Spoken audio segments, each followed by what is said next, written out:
आज के जश्न सर सैयद के मौके पे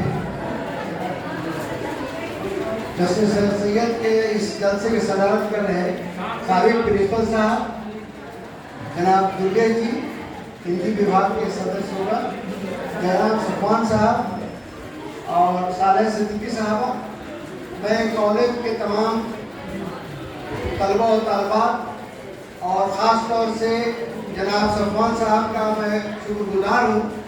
इन्होंने इस मौके पर मुझे तलबा और तलबात से रूबरू होने का मौका दिया और इतना खूबसूरत प्रोग्राम का इनेकाद किया, इसके लिए मैं सबको मुबारकबाद देता हूँ। इस शख्सियत के बारे में आज हम उनके यौम पैदाइश का जश्न मना रहे हैं। 17 अक्टूबर 1817 में वो पैदा हुए थे और सबसे खुशकिस्मती की बात है कि जनाब सर सैयद अहमद खान साहब ऐसे वक्त में पैदा हुए कि 300 साल मुगलिया हुकूमत का ज़वाल और अंग्रेजी हुकूमत की शुरुआत हुई। इन्होंने दोनों दौर को देखा और दोनों अदवार मुगलिया सल्तनत के जो हुक्मरान थे, उन हुक्मरानों के साथ इनके दादा और नाना और इनके वालिद उसमें वज़ीर की हैसियत से काम किए, मुंशी की हैसियत से काम किए और जब ये तालीम हासिल कर लिए जनाब सर सैयद खान अहमद साहब, इन्होंने उर्दू की तालीम, फारसी की तालीम, मैथ की तालीम, साइंस की तालीम हासिल किया, तिब का तालीम हासिल किया। उसके बाद 1931 में ये अमीन की जगह पर सरकारी मुलाजमत में अंग्रेजी हुकूमत का है और 1948 में मुंसिफ मुकर्रर हुए, एग्जाम पास कर और तालीम की तरफ इनका ध्यान था। जिस वक्त 19वीं सदी में जनाब सर सैयद अहमद खान साहब सांस ले रहे थे, बढ़ रहे थे, उस वक्त हिंदू कौम और मुस्लिम कौम दोनों कौम पसमानगी के शिकार हो गए और ऑर्थोडॉक्स रूढ़िवादी ख्यालात की तरफ लोग चले गए थे। उनका मानना था कि अगर हम जदीद तालीम हासिल कर लेंगे, अंग्रेजी तालीम पढ़ लेंगे तो हमारा मजहब खत्म हो जाएगा। और इन्हीं सोच की वजह से ये दोनों कौमें, हिंदू कौम और मुस्लिम कौम, समाजी पस्ती की तरफ, तालीमी पस्ती की तरफ, सियासी पस्ती की तरफ चली गई। इसी वक्त, उस वक्त जब जनाब सर सैयद अहमद खान मुसलमानों के बीच तालीमी इनकलाब लाना चाहते थे, उस सोच को बदलना चाहते थे, जो पुराने ख्यालात को लिए फिर रहे थे, उसी वक्त दयानंद सरस्वती हिंदू धर्म के निशान निशानी के तौर पर, रीनाशा के तौर पर पैदा हुए और उन्होंने भी हिंदू कौम को तालीम की तरफ आगे आने का जोर दिया और खास तौर से तलबात को तालीम देने पर जोर दिया। ये दोनों कंटेम्परेरी थे और जनाब sir Syed Ahmad Khan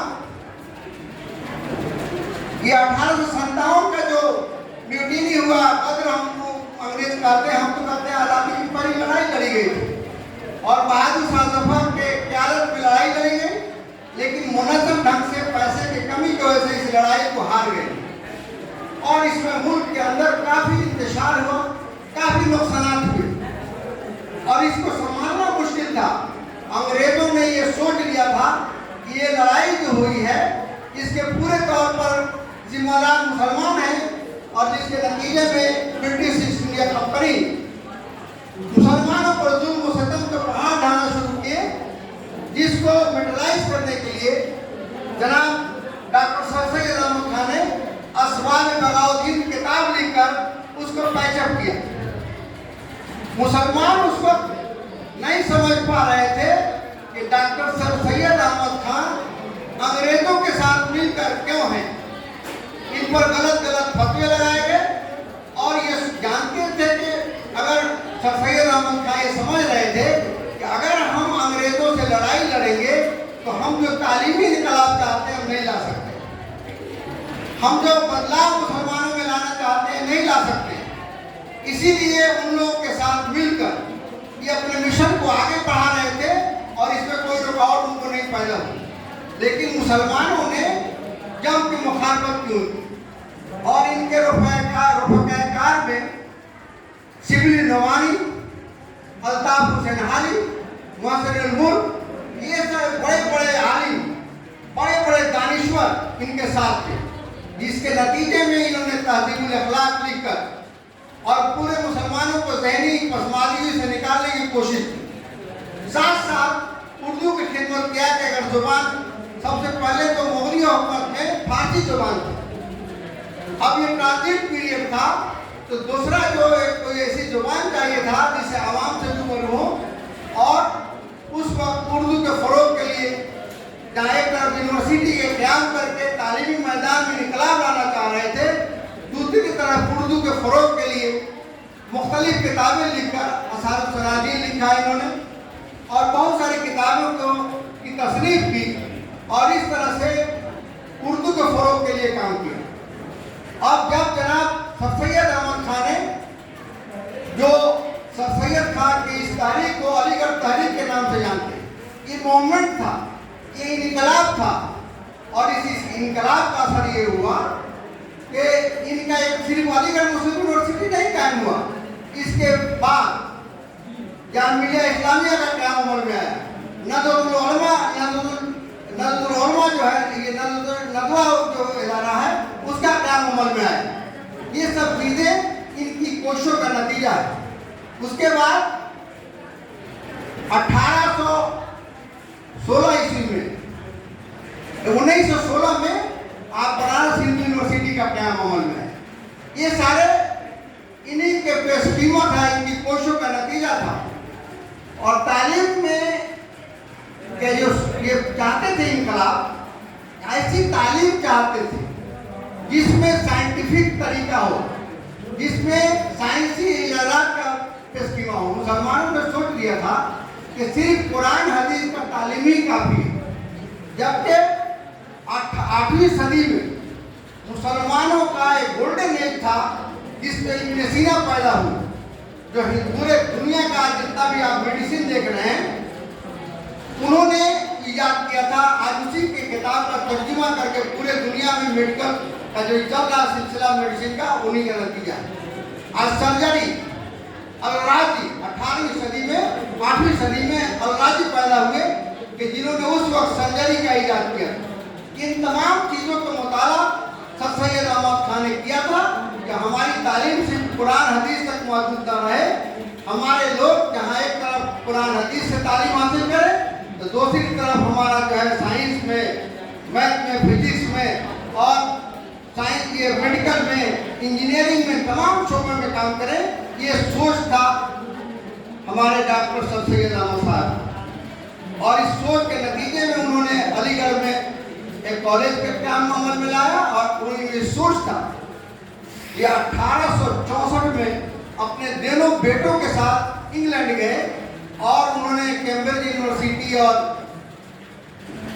Oxford university का बगौर मुताला किया, और उसी तर्ज पर अलीगढ़ मुस्लिम यूनिवर्सिटी का क़याम का ख्वाब था, जो बाद में सब तामीर हुआ। आज हमारे प्रोफेसर साहब बता रहे थे कि ये लोग जो सोच रखते हैं कि अलीगढ़ मुसलमानों के लिए बना, आज भी 50% लड़के हिंदू पढ़ रहे हैं। ये सोच को निकालना होगा, और कोई भी हिंदुस्तान के आइन के मुताबिक इदारा नहीं कायम कर सकता है जो किसी खास जात और कौम के लिए हो। ये इदारे सब के लिए होते हैं, हर को पढ़ने पढ़ने का मौका दिया गया है। आज जाकर देखिए, वहाँ एक कल्चर है, एक तहजीब है, और ये मकसद था। तालीम का मकसद क्या है?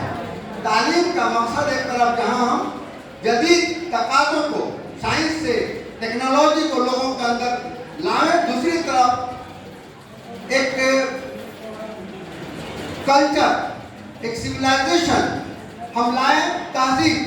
आप लाख इल्म वाले हो जाइए, अगर आपके अंदर तहजीब नहीं है, आपके अंदर कल्चर नहीं है, आप ऐसे हरकत करेंगे जो हर जगह दलील और रुस्वा हो जाए। इसीलिए हम बच्चों के अंदर एक तरफ जहाँ साइंसी तालीम, टेक्नोलॉजी की तालीम देना चाहते हैं, तो दूसरी तरफ उनको बाशऊर बनाना है। और ये कब होगा? ये उसी वक्त मुमकिन है जब हमारे बच्चे और बच्चियां अपने अपने मज़ाहिब की किताब का मुताला करें।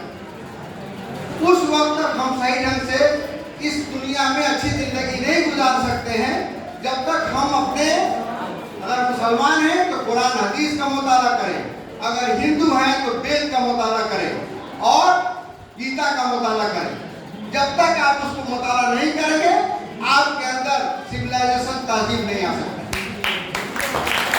इसीलिए डॉक्टर दयानंद सरस्वती ने वेद का मुताला किया था और वेद के मुताला के बाद उन्होंने एकेश्वरवाद की बात कही और उसी बात को आगे बढ़ाते हुए जब विवेकानंद पूरे दुनिया के अंदर घूमकर आवाम को आह्वान किया था कि वेद की तरफ लौटो, और वेद आज से 6000 साल पहले पुराना है। और जैसे कुरान का कोई राइटर नहीं है, ईश्वर ने नाजिल किया हज़रत मोहम्मद साहब पर, उसी तरह से वेद का राइटर नहीं है। व्यास जी ने संकलित किया, लेकिन वेद को ऋषि मुनियों को उतारा गया और उसी चीज को आज तक बाकी है। वेद के अंदर कोई हेराफेरी नहीं है। 6000 साल पहले वेद ने जो ईश्वर का कंसेप्ट दिया, एक ही आस्ति द्वितीय नास्ति नास्ति, एक ही है दूसरा नहीं है, नहीं है, ला इलाहा इल्लल्लाह मोहम्मद रसूलुल्लाह।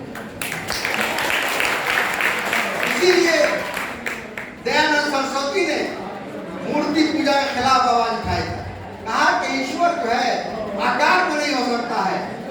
ईश्वर का कंसेप्ट हिंदू धर्म में दिया गया है कि ईश्वर वो है जो बगैर पैर के चलता है और बगैर हाथ का करता है।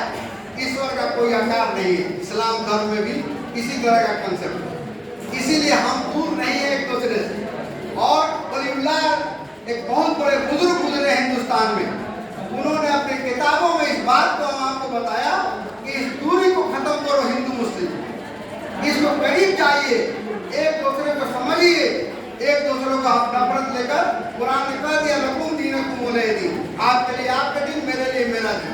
इसलिए दीन के नाम पर नफरत नहीं कर सकते। हमें मिल कर रहना है और हिंदुस्तान को मजबूत करना है। ये तालीमात जो है हमारे जहनों को वसत बख्शते हैं और हम जब कंजर्वेटिव उस वक्त हो जाएंगे, ऑर्थोडॉक्स उस वक्त हो जाएंगे जब हम महदूद तालीम हासिल करेंगे, बहुत कम इल्म रहेगा तो हम दूरी पैदा करेंगे। इसीलिए आज का दिन हमारे लिए काबिल मुबारकबाद दिन है कि जश्न सैयद के मौके पर हम सवाल करें कि हम अच्छी तालीम लेंगे, अच्छा कल्चर लेंगे और हम एक दूसरे से हिंदुस्तान में मिलकर साथ रहेंगे, साथ चलेंगे। इस हाथ के साथ मैं इस जलसे में शिरकत के लिए तमाम लोगों का मैं शुक्रगुजार हूँ और बहुत बहुत शुक्रिया। जय हिंद, जय भारत।